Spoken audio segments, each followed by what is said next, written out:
My name is Taylor Baptiste. I'm a member of the Osuyas Indian Band of the Okanagan Nation. I grew up in Nk'Mip, which is the same place that my grandfather grew up and is from. And he went to the Nk'Mip day school and he became an artist through that. And I grew up looking at his paintings. Dr. Andrea Walsh was studying the Nk'Mip day school and finding all of his art all around the world and bringing it back home.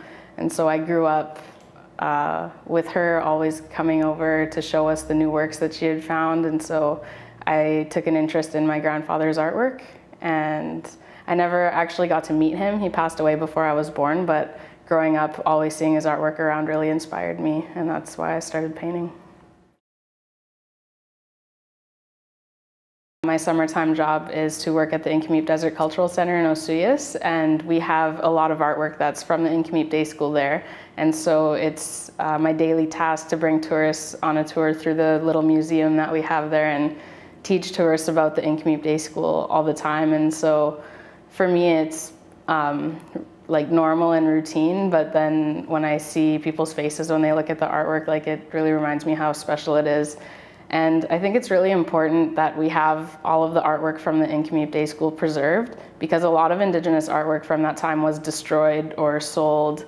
And so to be able to bring it back home is really special. When I was younger, I always would look at my grandfather's artwork, and he was famous for painting on buckskin and painting on drums and rawhide. And so I decided to try it. I still have my first drum that I painted. It's up in my parents' house. And I just used acrylic paint to paint on it. And I find that it's a lot easier to paint on buckskin than it is on paper. The paint just sits on it really nice. And I like painting on that.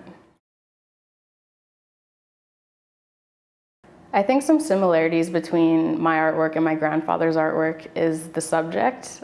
He painted a lot of things in nature, whether it's landscape, animals, things that the Okanagan people would do outside. I grew up in the same property as he did, so we got to see a lot of the same things. It feels surreal to have my artwork in the same exhibition as my grandfather's, because, like I said earlier, I had grown up always looking at his artwork and going to the Vancouver Art Gallery and to UVic and seeing his artwork up on displays all the time, and knowing that he has artwork in London and all around the world. It's really exciting to have my art up on the same wall as his. It's really special. I hope visitors come to this exhibition, and it gives them a glimpse into the life of Okanagan people who are from this land, and they get to know the people and see what their daily life was like.